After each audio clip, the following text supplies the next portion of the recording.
बिस्मिल्लाहिर्रहमानिर्रहीम। अल्लाहुम्मा सल्ली अला मुहम्मद व आले मुहम्मद। मोहतरम नाज़रीन, क्या वो वक्त आ चुका है कि हम साइंस की मदद से जनाब रसूल खुदा सल्लल्लाहु अलैहि वसल्लम की आवाज़े मुबारका को अपने कानों से सुनने का शरफ हासिल कर सकेंगे। यकीनन आपको ये सुनकर शदीद मुसर्रत और हैरत होगी कि फ्रांस के नामवर साइंसदानों ने दावा किया है कि उन्होंने गुज़िश्ता कई सालों की रिसर्च और मेहनत के बाद एक ऐसी अल्ट्रासोनिक मशीन इजाद कर ली है जिसमें ये सलाहियत मौजूद है कि वो फिजा में मौजूद हजारों साल पहले की आवाजों को रिकॉर्ड कर सकती है। ये तो आप जानते ही होंगे कि जब कोई आवाज अपने मंबा से निकलती है तो वो हवा में तहलील हो जाती है। असल में होता ये है कि कुछ मखसूस वक्त के बाद हमारी समात इस आवाज को सुन नहीं सकती, मगर कहा ये जाता है कि वो आवाज कहीं जायल या गुम नहीं होती, बल्कि इन्हीं फिजाओं में मॉलिक्यूल्स की सूरत में मौजूद रहती है। साइंसदान बहुत अरसा पहले से इस थ्योरी पर काम कर रहे थे कि क्या ये मुमकिन है कि किसी मखसूस आवाज की फ्रीक्वेंसी को तलाश करके उसे डिकोड किया जा सके और फिर उसे दोबारा लहरों की सूरत देकर इंसानी समात के सुनने के काबिल किया जा सके। अब फ्रांसीसी साइंसदानों ने दावा कर दिया है कि वो ऐसी ही एक मशीन इजाद करने के काबिल हो गए हैं जिसमें वो किसी भी मखसूस आवाज की सोनिक रेज यानी लहरों की फ्रीक्वेंसी को शनाख्त कर सकेंगे, फिर उसे डिकोड करके उस मशीन के जरिए सुना जा सकेगा। इन साइंसदानों ने ये भी दावा किया है कि वो मुसलमानों के आखिरी नबी हजरत मोहम्मद मुस्तफा सल्लल्लाहु अलैहि वसल्लम के आखिरी खुतबा, जिसे खुतबा हुज्जतुल विदा का नाम दिया गया है, उसकी लहरों की फ्रीक्वेंसी को शनाख्त कर चुके हैं। अब वो उसको डिकोड कर रहे हैं ताकि इंसानी समात उसको सुन सके। इसका मतलब ये हुआ कि अगर ऐसा हो जाता है तो हम अपने नबी मुहतरम हजरत मोहम्मद सल्लल्लाहु अलैहि वसल्लम की आवाज़े मुबारका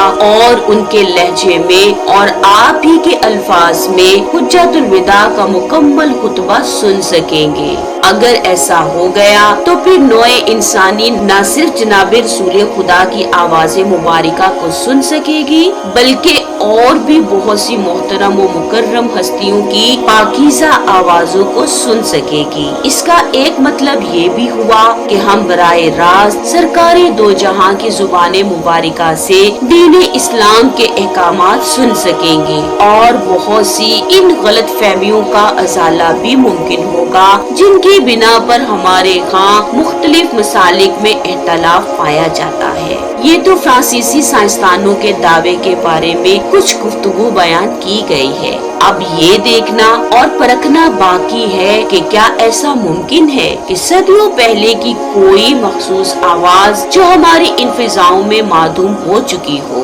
उसकी मखसूस फ्रीक्वेंसी को तलाश किया जा सके, उसको डिकोड किया जा सके और फिर उसको इंसानी समाज दोबारा सुन सके। इसके बारे में साइंस का खत्मी जवाब क्या है? क्या साइंस इस बात को तस्लीम करती है कि हजारों साल पहले की किसी आवाज को सुना जा सकता है? हमारे चारों तरफ की फिजा दुनिया के पस मंजर से आने वाली आवाजों से भरी हुई है। जैसे जैसे कोई आवाज अपने मंबा से निकलती है, वैसे वैसे फासला तय करने के लिहाज से आवाज की शिद्दत कम होती जाती है। जब किसी जरिए से कोई आवाज पैदा होती है और चारों तरफ फैलती है, तो आखिरकार हर आवाज इतनी मध्यम हो जाती है कि वो दीगर तमाम धुंधली आवाजों के पस मंजर के शोर में हवा के बनाने वाले मॉलिक्यूल्स की हरकत की वजह से अलग हो जाती है, क्योंकि जैसे जैसे कोई आवाज फासिला तय करती है वो अपनी एनर्जी जाहिर करती जाती है।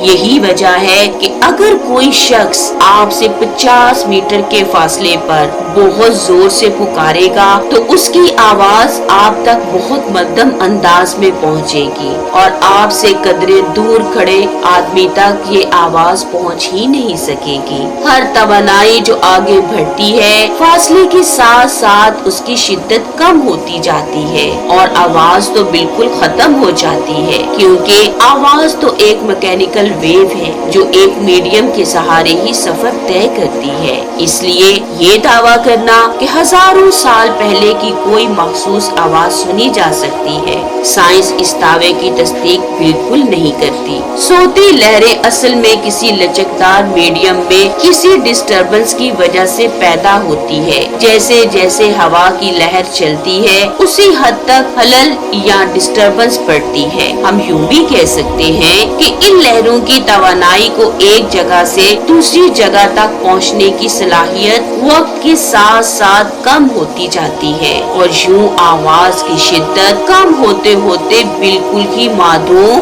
और फिर खत्म हो जाती है। यूं आवाज की लहरें चलते चलते कमजोर होती जाती है और मजमूई हरारती तवानाई में तब्दील हो जाती है। साइंस का ये असूल है कि कोई भी आवाज हमेशा के लिए आजादाना तौर पर बरकरार नहीं रह सकती जब तक हम इसको महसूस मैग्नेटिक तरीके से महफूज न कर ले।